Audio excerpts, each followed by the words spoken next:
Okay, so I'm going to talk about my experience today and what had happened with the BMW Galleria in D'Iberville, Mississippi. Backstory, my husband is a 6-foot white male with really handsome features, socially acceptable, and he has a pretty professional, persona. And I was telling everybody how good of an experience I had there when I go with my husband. So I told my dad, and then he had went to the BMW in Galleria and bought his X3 there because he was looking for a new car. He said, "Oh, if you guys had a good experience, I'm gonna go ahead and go get my new car there." And so I tell everybody my experience there, right?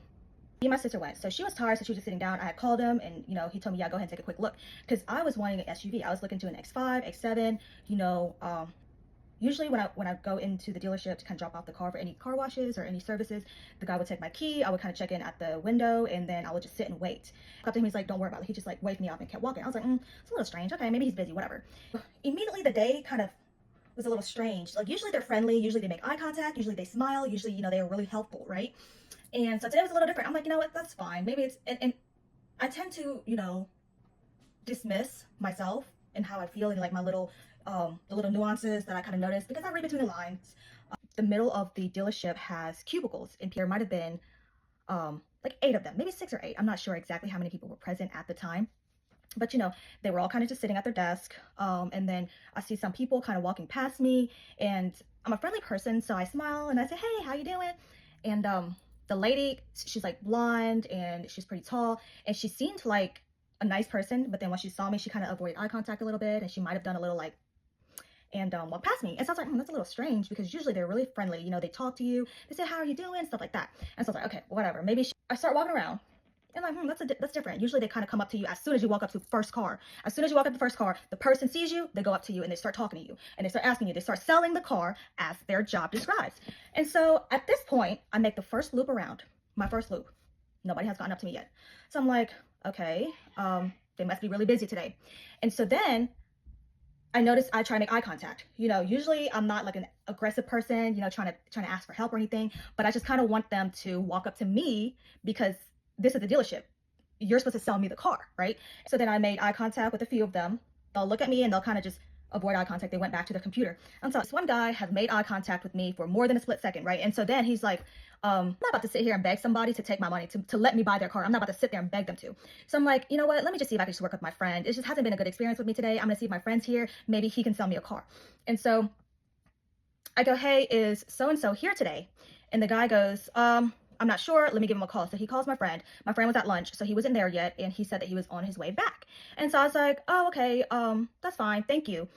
Other than that, nobody else helped me out at all. Other than give my friend a call, there was no help at all today. I take another loop. At this point, I became my own salesman, right? At this point, I'm like, if they don't want to work, if they don't want to sell a car, let me see if I can, figure out my own specs, figure out the good car for me. And so I called my husband. I FaceTimed him, went around the showroom, showing him all the cars, right? Some of the cars had the windows down. I took out the MSRP sheet with all the pricing, all the specs on there. I'm sitting here telling my husband the specs. And so I wasn't there for like a split second. Like I was there for a good like 5-10 minutes. Like it wasn't a short time. Like they had plenty of time to come up to me to say something to me, right? I can go through all the specs. I can do this, this, and that. But if there's nobody here to help me sell a car, I won't be able to buy a car. I can't do nothing. And so then I go and sit down. And at this point, my car is finished and we're ready to go. And I wait another 5 minutes. My friend hasn't came back. So I'm like, you know what? I'm just gonna go ahead and leave. I don't want to buy a car today anyways. It has been a bad experience with me. I'm pretty mad. So my sister and me, we walk out. I walk from the back all the way to the front. Nobody made eye contact with me. Nobody smiled. They saw me in their little front office where they have like the administrative areas. They saw me up there. Nobody said anything to me. Nobody smiled. Nobody said hi, hello, goodbye. Even the front reception lady didn't say goodbye, have a nice day. And I said, okay.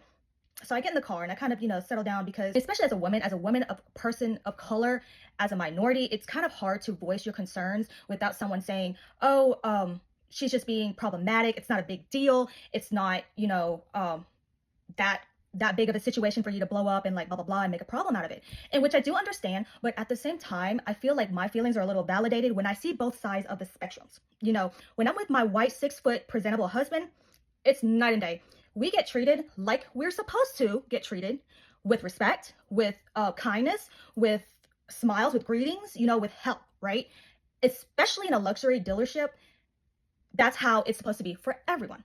right? But when I go in there with, my little hair chopsticks that I like, with my sweatpants and my, it's not even ugly sweatpants. I wasn't looking ratchet in there. Like my sweatpants were from Victoria's Secret. Like it was cute. And I didn't look like I was like from the streets, just hanging out at their dealership. So it wasn't something about my appearance that threw it off. I was just like, this is ridiculous. Like, such a privilege to even afford a luxury car. But I just feel like at this point, even if you are a minority, even if you're a person of color, even if you can afford a luxury car, you shouldn't get treated any less different than anybody else that walks in there, right? And so then my husband, I called him. And he's like, oh, maybe they're just having a really busy day, and kind of dismissing it off. And I'm just like, yeah, it's maybe that's the case. So I thought about it. It's not fair, because after my second roundabout, no one has come up to help me, right? A white husband and wife went in there, and they had already gotten people to unlock the cars for them, talk to them. They're ready to buy a car, and they're sitting down waiting on people to do the paperwork for them. Like it was like they were ready to buy the car, they were ready to leave. And so I was like, my money, despite how I look, despite my color, despite my appearance, is just as good as anybody else that walks in there. And I was like, if I was treated this way, I'm going to see if this is a trend, because at the same time, maybe they were having a bad day. Maybe it was like, something. I'm just justifying their actions, right? At this point. So then I go on Google, I search BS, and I pull up the reviews.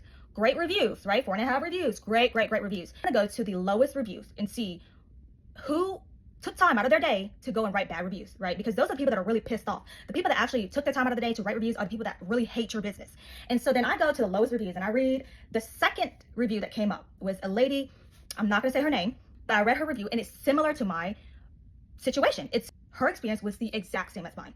They dismissed her. They didn't even want her to buy their car. She had to beg someone to ask her to like take a drive. She had to beg them to buy give them her price and everything. And she said, it felt like I had to really work to buy this car. It felt like I had to really put my time and effort into buying this car. I was like, wow.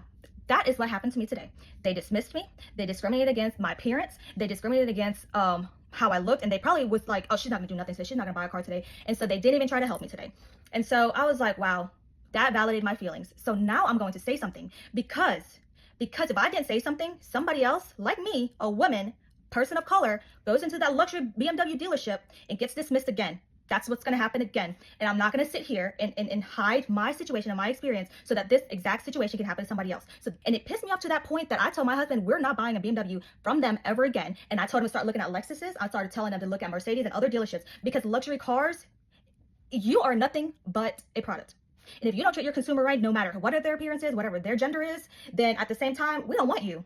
You need to work for my purchase. Like, I'm a consumer. I have my money. My money is just as good as any other guy that goes in there, any other white man, any other white female, any other guy, any other race, gender, anything. My money is just as good. I had made a post just now on Snapchat, and apparently my experience is not the only one. My sister had reshared on her Snapchat. Her friend had the exact situation happen to her. She said she walked in there, nobody greeted her, nobody even looked her way, nobody even tried to help her. So she left. She said, I don't even want this car at this point. Like, BMW Galleria, you need to do better. Treat your customers better, because you done lost our business, my dad's business, all of our friends' business. Everybody that I know is not going to work. It's not going to buy your car anymore. Like, I'm sorry. We will travel. We will travel to buy any new BMWs or any cars that we will want from now on, and not shop at your office or your business. And then I will also let everyone know that this is how you run your business.